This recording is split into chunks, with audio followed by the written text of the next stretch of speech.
پچھلے درس کے اندر بھی اذان ہی کے حوالے سے بات کی تھی۔ نفلی نمازیں ہیں ان کے لیے اذان دینا سنت نہیں ہے، مستحب کہہ سکیں اگر کوئی بندہ کسی نفلی نماز کے لیے یعنی تہجد کے لیے تو روایات ملتی ہیں، دیگر نمازوں کے لیے نہیں ہے۔ اسی طرح عیدین نماز جنازہ کے لیے بھی اذان نہیں ہے۔ اس کے علاوہ کچھ جگہ ایسی میں نے بتائی تھی کہ اذان کی برکت سے بہت سی بلائیں ٹل جاتی ہیں، وہاں اذان دی جائے۔ بندہ جنگل میں راستہ بھول گیا ہے، اذان پڑے اللہ اس کو راستہ پیدا کرنے کا سبب پیدا فرما دے گا۔ آگ لگی ہوئی ہے نہیں بجھ رہی، کثرت سے اذان دیں، یا کوئی بندے کو تکلیف ہے دکھ ہے اذان دے تو اس کی برکت سے وہ سارے دکھ اور درد دور ہو جائیں گے۔ اور بھی بہت سے مقامات میں نے آپ کے سامنے پیش کیے تھے۔ آج یہ کہ اذان کس انداز کے ساتھ دینی چاہیے اس کا بیان ہے۔ اذان اور اقامت کے درمیان کتنا فاصلہ ہونا چاہیے، کتنا وقت درمیان میں وقفہ کرنا چاہیے تاکہ لوگ نماز کے لیے پہنچ جائیں۔ اور تیسری بات یہ ہے کہ جب اقامت کہی جائے تو مقتدی کو کب صف میں کھڑا ہونا چاہیے۔ تین باتیں اس حدیث میں بیان ہوئی ہیں۔ حضرت جابر فرماتے ہیں کہ امام الانبیاء نے حضرت بلال سے فرمایا ہے بلال جب تم اذان کا ہو نہ تو اپنی اذان میں آہستگی کرو، یعنی ٹھہر ٹھہر کے اذان پڑھو۔ اذان کے کلمات جلدی ادا نہ کرو بلکہ جتنا تم ٹھہر ٹھہر کے تلفظ کے ساتھ پڑھ سکتے ہو اس طرح پڑھو۔ کیوں؟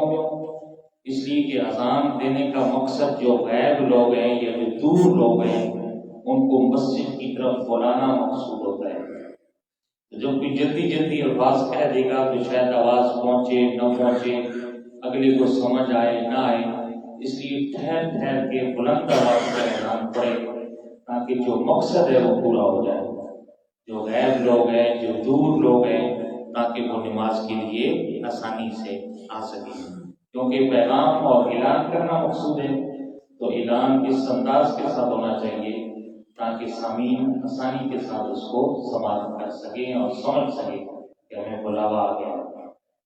پھر امام الانبیاء صلی اللہ علیہ وسلم نے ان کو فرمایا اقامت کا ہونا تو تیزی سے جلدی سے ان کو ادا کیا کرو، یعنی جب اقامت کا ہو تو ان کو ان کے الفاظ بے شک تم جلدی سے ادا کر سکتے ہو، ٹھیک ہے نا جی؟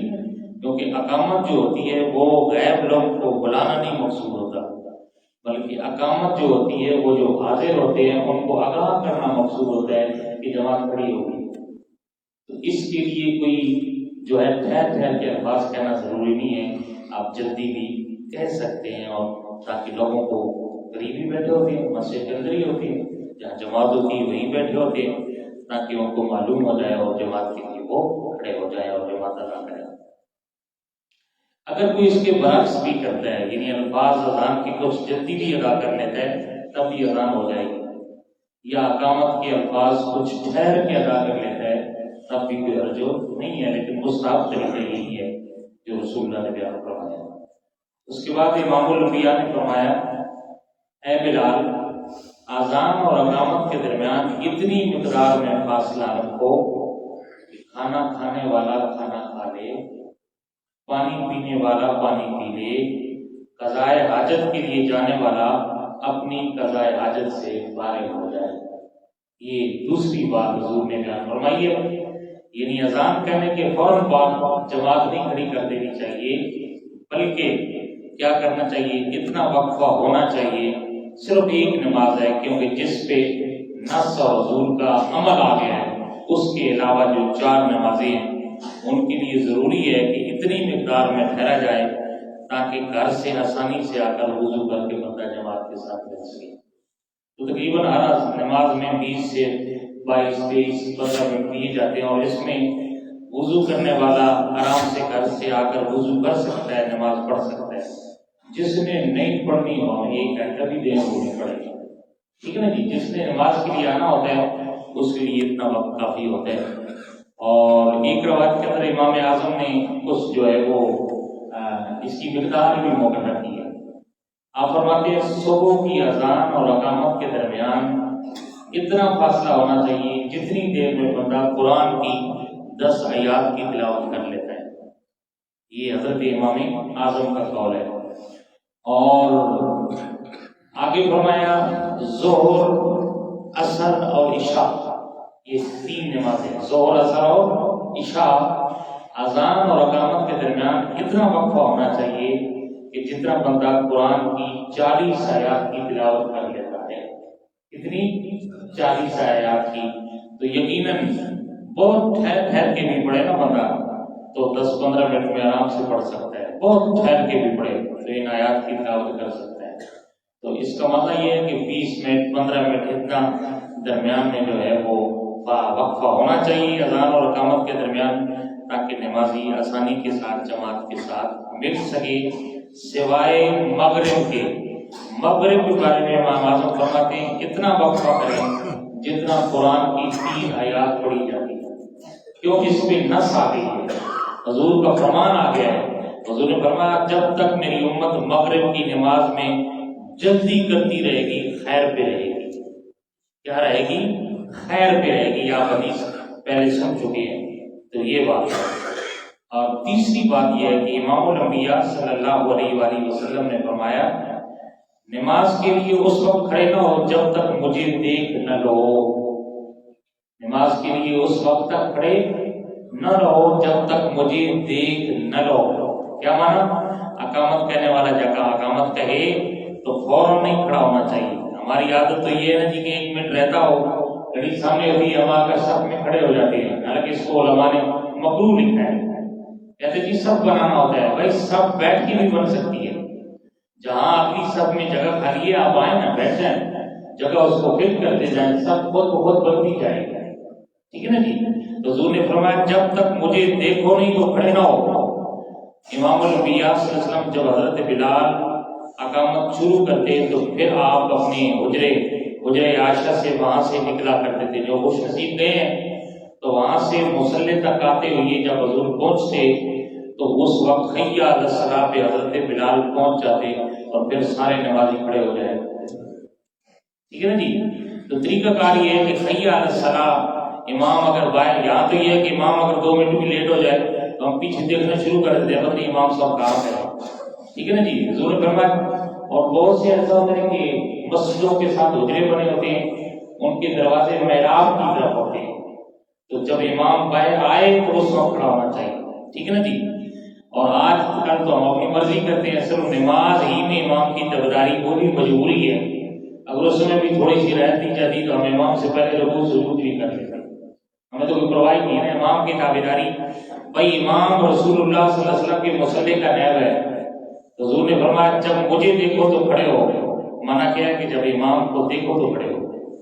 تو امام اگر پہلے یہیں موجود ہے اور وہ جب اقامت ہے اور امام جب مصلی پہ آئے تو اس وقت کھڑا ہونا چاہیے۔ یہ نہیں کہ امام ابھی بیٹھا ہوا ہے اور آپ پہلے کھڑے ہو جائیں، یہ رسول اللہ کے طریقے کے خلاف ہے۔ اور رسول اللہ نے فرمایا جب مجھے دیکھو تو تب کھڑے ہو، جب مجھے دیکھو تو تب کھڑے ہو، اس لیے اس پہ عمل کرنا چاہیے۔ ہاں امام اگر پہلے ہی آ کر کھڑا ہو گیا، صفے بنا رہے ہیں، ہمیشہ کھڑے ہو جائیں۔ مقصد یہ ہے کہ امام جب کھڑا ہو جائے تو اس وقت امام کی تابعداری شروع ہو جاتی ہے، اس کی تابعداری کرنی چاہیے۔ اور اگر امام بیٹھا ہوا ہے، اور امام شافعی اور شامی اور دیگر بڑے بڑے ائمہ نے کہا کہ ہمیں معروف یہ ہے کہ جب مکبر تکبیر کہنے والا حی علی الصلاۃ، اور عقل بھی یہی کہتی ہے آؤ نماز کے لیے، جب وہ بولے تو اس وقت سارے کے سارے جماعت کے ساتھ کھڑے ہو کر سب کو سیدھا کریں۔ ٹھیک ہے نا جی؟ یہ جو ہے کبھی آدھا منٹ بیٹھ باقی ہے اور پہلے سب میں آ کے بندہ کھڑا ہو جائے، ویسے بھی عجیب لگتا ہے۔ بھائی سب میں بیٹھ جائے، بیٹھ کے اقامت سنیں، اور جب امام آ کے مصلی میں آ جائے، ہاں امام اگر پہلے کھڑا ہو گیا تم بھی کھڑے ہو جاؤ، جیسے کہ جمعے والے دن امام کہتے ہیں سبھی بنا لیں، ٹھیک ہے کھڑے ہو جائیں۔ تو یہ حضور نے فرمایا جب مجھے دیکھیں تو کیا کریں، اس وقت کھڑے ہوں۔ اس لیے امام جو ہے رسول اللہ کے مصلی کا نائب ہوتا ہے، تو جب اللہ کے نبی نے حکم دیا کہ مجھے دیکھو تو امام کی تابعداری کرنی چاہیے۔ ٹھیک ہے نا جی؟ تو آج تو ہم جو ہے وہ صرف نماز کے اندر ہی جو تابعداری ہے وہی بھی بڑی مشکل سے کرتے ہیں۔ ورنہ ہم نے دیکھا ہے جو امام سلام پھیرتا ہے لوگ بھاگتے ہیں اس طرح کے پیچھے جو جیسے کوئی لگا ہوا ہے. بھائی ہم کیا کرتے ہیں؟ کلمہ ہی پڑھتے ہیں. اگر کوئی نہیں پڑھتا تو نہ پڑھے، خوشی کی بات ہے، ہم کوئی منع تو نہیں کرتے، نہ پڑھے کلمہ نہیں پڑھے. اچھا کئی لوگ دعا ہی نہیں، دونوں پڑھتے ہیں، ہم نے دعا نہیں کرنی. بھائی نہ کریں، دعا ہم سے اپنے لیے مانگنی ہے. کس سے مانگنی ہے؟ ہم سے مانگنی ہے، رب سے مانگنی ہے. آپ کی ضرورت ہے، اگر ضرورت پوری ہے تو نہ مانگے بے شک، لیکن ایک خدا کا واسطہ ہے. ایک مسئلے کا خیال کیا کریں کہ پیچھے نمازی نماز پڑھ رہے ہوتے ہیں، اور یہ حدیث کے اندر آتا ہے حضور فرما نمازی کے آگے سے نہ گزرے. اگر تمہیں پتہ چل جائے کہ نمازی سے آ کر گزرنا کتنا گناہ ہے، تو اگر تمہیں 40 سال بھی کھڑا ہونا پڑے تو 40 سال کھڑے رہو، نمازی کے آگے سے نہ گزرو. ٹھیک ہے نا جی؟ جماعت ختم ہوئی، ہاں کوئی مجبوری ہے، بندہ بیٹھ نہیں سکتا. بعض لوگ بیمار ہوتے ہیں، ان کے گوڑوں کو درد وغیرہ ہوتا ہے، وہ پیچھے جا کے کرسی میں یا کسی چیز میں بیٹھ جاتے ہیں، لیکن وہ بھی نمازیوں کا خیال کرے. کسی نمازی کی نماز پڑھنے والے کے آگے سے نہ گزرے. تو ویسے یہ ہے کہ آپ بیٹھیں، کلمہ ہو گیا، آپ نہیں پڑھتے تو پڑھے، بے شک آپ کو کس نے کہا پڑھے؟ یہ تو نصیب کی بات ہے. جو پڑھنا چاہتا ہے پڑھ رہا ہے، ذکر ہے رب کا. جو نہیں پڑھنا چاہتا تو کوئی بندہ ڈنڈا لے کر تو کس بھی نہیں کہہ سکتا. یہ تو اپنے اپنی نصیب کی بات ہے. دعا نہیں کرنا چاہتے نہ کریں، لیکن کم از کم پیچھے اتنا ضرور خیال کریں کہ نمازی جب نماز پڑھ رہا ہو تو اس کا خیال کریں، اس کے آگے سے نہ گزرے. حضور نے فرمایا کہ سب گناہ ہے بغیر کسی عذر کی نمازی کے آگے سے فوراً گزر جانا. ایک ایمرجنسی ہے تو وہی کرے گا، وہی کرے گا. ٹھیک ہے جی؟ تو ویسے بھی حضور جو علماء نے دعا کی قبولیت کے مقام لکھے ہیں نا، ان میں سے ایک یہ بھی لکھا ہے کہ جہاں مسلمانوں کا اجتماع ہوتا ہے وہاں دعا زیادہ قبول ہوتی ہے. بھائی بہت سے مسلمان ہوتے ہیں، ان میں کوئی ایک تو اللہ کا بندہ ہوتا ہے نا، اس ایک کے صدقے اللہ سارے مجمع کی دعا قبول فرما لیتا ہے. بھائی فرض نماز کے بعد اگر تمہارے نزدیک دعا سنت نہیں ہے، نہیں کرنا چاہتے نہ کریں، لیکن یہ تو حضور کی حدیث سے ہے کہ جہاں مسلمانوں کا اجتماع ہوتا ہے وہاں دعا زیادہ قبول ہوتی ہے.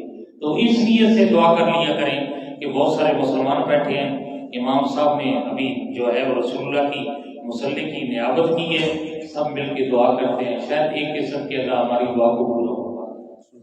بھائی رب سے مانگ رہے ہیں نا، تو رب سے نہ مانگنا کتنے بڑا گناہ ہے، تکبر ہے. لہذا تکبر نہیں کرنا چاہیے. اور اللہ نے قرآن مجید میں دعا کا کوئی وقت نہیں بیان کیا. پہلے قرآن ہے، قرآن کے اندر اللہ فرماتا ہے وَإِذَا سَأَلَكَ عِبَادِي عَنِّي فَإِنِّي قَرِيبٌ أُجِيبُ دَعْوَةَ الدَّاعِ إِذَا دَعَانِ. اے میرے نبی، یہ میرے بارے میں میرے غلام پوچھتے ہیں، بتائیں میں تمہارے قریب ہوں، اتنا قریب ہوں کہ جب بھی مجھے کوئی پکارنے والا پکارتا ہے تو میں اس کی پکار کا جواب دیتا ہوں. اب یہاں کوئی قید نہیں، مطلق ہے. لہذا دعا کرنے میں کوئی شرم حیا محسوس نہیں کرنی چاہیے. بھائی دنیا سے تو نہیں مانگ رہے ہیں، خدا سے مانگیں. اگر خدا سے نہیں مانگیں گے تو بتاؤ ہم کس کے در پہ جائیں، کس سے مانگیں؟ وہی سب سے بڑی ذات ہے. اس لیے دعا کرنے میں حیا شرم محسوس نہیں کرنی چاہیے، دعا دل سے کرنی چاہیے. اور اگر آپ دعا نہیں کرنا چاہتے امام کے ساتھ، انفرادی کرنا چاہتے ہیں تو بے شک کریں، لیکن ایک بات کا خیال رکھیں کہ جب اٹھنے لگیں تو پیچھے نمازیوں کا ضرور خیال رکھیں. یہ نہیں کہ نمازی بیٹھی ہیں تو ان کو اوپر سے پلانگ کے جانا. اس سے بھی حضور نے منع فرمایا کہ نمازی کی گردن کو پلانگنا، اس کے کاندھوں کو گاڑنا، یہ بھی گناہ ہے. اس لیے راستہ دیکھ کر جہاں نمازی نماز نہیں پڑھ رہے بے شک جائیں، خوشی سے جائیں، نہیں تو تھوڑا 2 منٹ انتظار کر لیں اور جب دعا ہو جاؤ چلے جائیں. اللہ عمل کی توفیق نصیب کرے. آمین. الحمدللہ رب العالمین والصلاة والسلام علی سید الانبیاء والمرسلین. اللهم صل على سيدنا مولانا محمد وعلى آل سيدنا ومولانا محمد وبارك وسلم عليه. ربنا آتنا في الدنيا حسنة وفي الآخرة حسنة وقنا عذاب النار. ربنا افرغ علينا صبرا وثبت أقدامنا وانصرنا على القوم الكافرين. اللهم إنا نسألك العفو والعافية في الدين والدنيا والآخرة. اللهم إنا نسألك علما نافعا رزقا طيبا واسعا عملا مقبولا. اللهم ثبتنا ومتنا على الإسلام. اللهم ثبتنا ومتنا على الإيمان. اللهم ثبتنا ومتنا على صراط المستقيم. اللهم انزل علينا رحمة خاصة هذا الجماعت۔ یا اللہ ہماری اس حاضری کو قبول فرما۔ یا اللہ اس درس حدیث، نماز، ذکر و اذکار، رسول اللہ کی ذات پہ درود و سلام پڑھنے کے صدقے ہم پہ کرم مہربانی فرما۔ ہم سب کے صغیرہ کبیرہ گناہوں کو معاف فرما، اور تو ہی معاف کرنے والا ہے مولا، اپنی کرم نوازی فرما، ہمارے گناہوں کو معاف فرما۔ یا رب ذوالجلال ہمیں راہ ہدایت نصیب فرما، شیطان کی شر سے محفوظ و معمون فرما، رسول اللہ کی ارشاد عالیہ کے مطابق زندگی بسر کرنے کی توفیق نصیب فرما۔ یا اللہ ہم سب کی جتنی بھی آباء و اجداد، بزرگ، تعلق دار، رشتہ دار، بالخصوص والدین اور اساتذہ جو دنیا سے چلے گئے، ان کی بخشش و مغفرت فرما، انہیں جنت الفردوس میں اعلیٰ مقام نصیب فرما۔ مولا ہم میں سے جو بیمار ہیں شفا نصیب فرما، جو پریشان آ رہے ہیں ہمیں پریشانی کو دور فرما۔ مولا کریم ہم میں سے جو بھی اولاد ہیں اولاد صالحہ نصیب فرما، جو صاحب اولاد ہیں ہم میں سے مولا ہماری اولادوں کو نیک اور صالح بنا، ان کو علم نافع کی دولت سے مالا مال فرما۔ مولا ان کے رزق میں وسعت نصیب فرما، ہم سب کو غیر کی متاجری سے محفوظ و معمون فرما۔ ربنا تقبل منا انک انت السمیع العلیم وتب علینا یا مولانا انک انت التواب الرحیم۔ ملک پاکستان کی خیر فرما، عالم اسلام کے اتفاق اتحاد کی دولت سے مالا مال فرما۔ یا اللہ مظلوم دنیا کے مظلوم مسلمانوں کی مدد فرما، بالخصوص مجاہدین فلسطین کو فتح نصیب فرما، مجاہدین فلسطین کو فتح نصیب فرما، فلسطین کے مظلوم مسلمانوں کی غیبانہ مدد فرما۔ ربنا تقبل منا انک انت السمیع العلیم وتب علینا یا مولانا انک انت التواب الرحیم۔ صلی اللہ تعالی علیہ